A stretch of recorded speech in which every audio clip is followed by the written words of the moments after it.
Malaysia का 100 साल से भी अधिक पुराना, पेड़ों के बीच छिपा हुआ एक मंदिर, जिसे एक चीनी आदमी ने खोजा था। इस घटना के बाद उस चीनी आदमी के जीवन में जो घटा वो जानकर आप चौंक जाओगे। चलिए जानते हैं कैसे वो आदमी भगवान राम और हनुमान का परम भक्त बन गया। योंग के पिता एक साधारण किसान परिवार से थे। उनका जीवन कठिनाइयों से भरा था। खेतों में दिन रात मेहनत करते थे, फिर भी भरपेट खाने को नहीं मिलता। एक दिन जब वे खेतों में काम कर रहे थे तो एक सुंदर चमकीले पंखों वाला पक्षी उनकी नजर में आया। किसी अनजानी शक्ति से खींचते हुए वे उस पक्षी का पीछा करने लगे। वो पक्षी उन्हें जंगल के बीच पेड़ों की घनी छाव के बीच ले गया, जहां सब शांत था, लेकिन वायुमंडल में एक दिव्य ऊर्जा गूंज रही थी। उसने वहां झाड़ियों के पीछे छिपा एक प्राचीन जर्जर मंदिर देखा, लेकिन वहां की ऊर्जा अलौकिक थी। योंग के पिता ने जैसे ही मंदिर में पहला कदम रखा, उन्हें एक गूढ़ शांति ने घेर लिया। ना कोई घंटी बजी, ना कोई पुजारी दिखा, फिर भी लगा जैसे किसी ने भीतर से पुकारा, तुम अपने घर आ गए हो। मंदिर में उन्होंने भगवान हनुमान की प्रतिमा देखी, धूल से ढकी मगर तेजस्वी। उस क्षण उन्हें एक अनुभूति हुई, एक ऐसी उपस्थिति जो शब्दों में नहीं बयान कर सकते। मानो उनके जीवन के सारे बोझ उसी क्षण उतर गए हों। उन्होंने खुद से वादा किया, मैं इस मंदिर की सेवा करूंगा।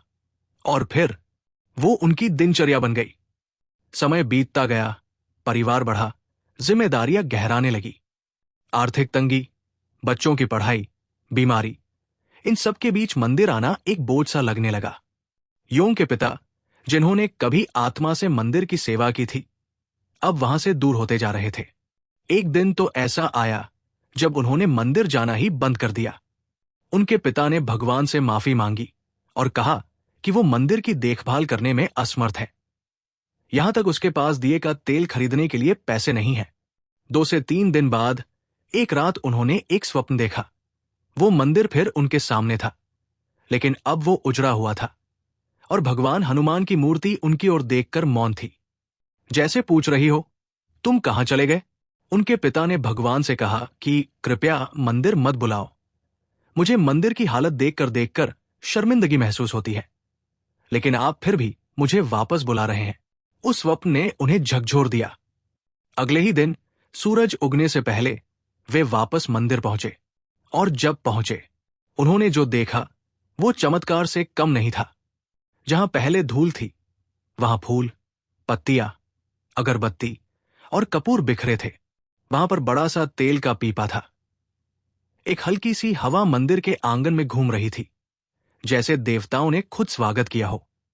हनुमान जी की प्रतिमा अब वैसी नहीं लग रही थी जैसे उन्होंने छोड़ी थी। उसमें अब एक तेज था, एक मुस्कान, एक मौन आशीर्वाद। योंग के पिता की आंखों से अश्रुधारा बह निकली। उन्हें एहसास हुआ, ये मंदिर मुझे नहीं चाहिए, मैं इस मंदिर को चाहिए। उस दिन के बाद से मंदिर की ज्योति कभी नहीं बुझी। लोगों के सहयोग से एक साधारण संरचना से एक अच्छी संरचना वाले मंदिर में बदल गया।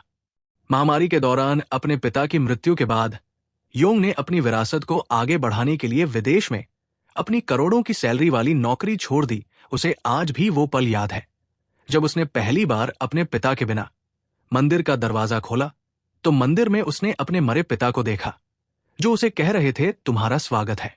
अपनी जीवन यात्रा में पहली बार वो तब तक रोता रहा जब तक वो बेहोश नहीं हो गया। योंग की हनुमान जी में अटूट श्रद्धा है।